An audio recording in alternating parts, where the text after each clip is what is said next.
সাংবাদিক দম্পতি সাগর রুনি হত্যার তদন্ত প্রতিবেদন জমা দিতে আরও ৬ মাস দিয়েছেন হাইকোর্ট। উচ্চ পর্যায়ে টাস্কফোর্স ১৩ বছর আগের চাঞ্চল্যকর এই খুনের কোনো আলামত নথি উদ্ধার করতে পারেনি। সে সময় ঘটনা তদন্ত ও আলামত সংগ্রহে থাকা আইনশৃঙ্খলা বাহিনীর ঊর্ধ্বতন কর্মকর্তাদের সঙ্গে যোগাযোগও করতে পারেনি বলে আদালতকে জানিয়েছে টাস্কফোর্স কমিটি। তবে অ্যাটর্নি জেনারেল জানিয়েছেন, এই হত্যার রহস্য উদ্ঘাটনে সরকার আন্তরিক। সাগর রুনি হত্যা মামলায় তদন্ত প্রতিবেদন দিতে গত ১৩ বছরে দফায় দফায় সময় চাওয়া হয়েছে। বারবারই ব্যর্থ হন তদন্তকারী সংস্থা। সবশেষ অন্তর্বর্তী সরকার আলোচিত এই খুনের রহস্য উন্মোচনে গঠন করে উচ্চ পর্যায়ের টাস্কফোর্স। কিন্তু হাইকোর্ট ২ বার ৬ মাস করে সময় দেওয়ার পর টাস্কফোর্সও প্রতিবেদন জমা দিতে পারেনি। আগামী ৬ মাস পর্যন্ত এই অগ্রগতি প্রতিবেদন দেওয়ার জন্য আমাদেরকে সময় দিয়েছেন। হাইকোর্টকে দেয়া সাগর রুনি হত্যা মামলার টাস্কফোর্সের অগ্রগতি প্রতিবেদন থেকে জানা যায়, আগের কোনো নথি উদ্ধার করতে পারেনি তারা।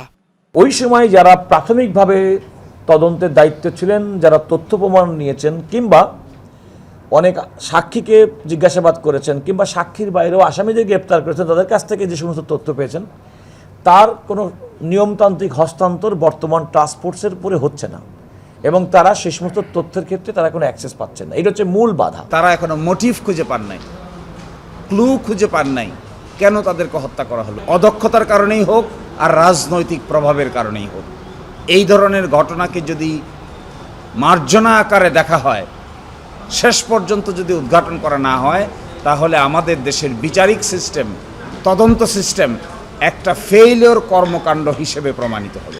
ওই প্রতিবেদনে আরও বলা হয়েছে, এই মামলায় একাধিক সাংবাদিককে জিজ্ঞাসাবাদ করা হয়েছে। গ্রেপ্তার আছেন ৭ জন। তবে রিটকারী আইনজীবী শিশির মনির বলছেন, এক যুগেরই বেশি সময় পর তদন্ত প্রতিবেদন দিতে না পারা অগ্রহণযোগ্য। ৯, ১০, ১১ বছর ধরে জেলে আছে এরকম লোক আছে, তাদের ব্যাপারে কোনো ইনভেস্টিগেশনের আপডেট নাই, কিন্তু তারা জেলে আছে। আমরা যার পক্ষ হয়ে অবলম্বন করি, এই মামলার ইনফরমেন্ট, তিনি আমাদেরকে বলেছেন যে তারা কোনো নিরপরাধ মানুষকে জেলে এভাবে পরিত্যক্ত দেখতে চান না। শেষ পর্যন্ত টাস্কফোর্সও যদি ব্যর্থ হয়, তাহলে আমাদের আর যাওয়ার জায়গা নেই। অ্যাটর্নি জেনারেল বলেন, সাগর রুনি হত্যা মামলার রহস্য উদ্ঘাটনে সব সহায়তা দেবে সরকার।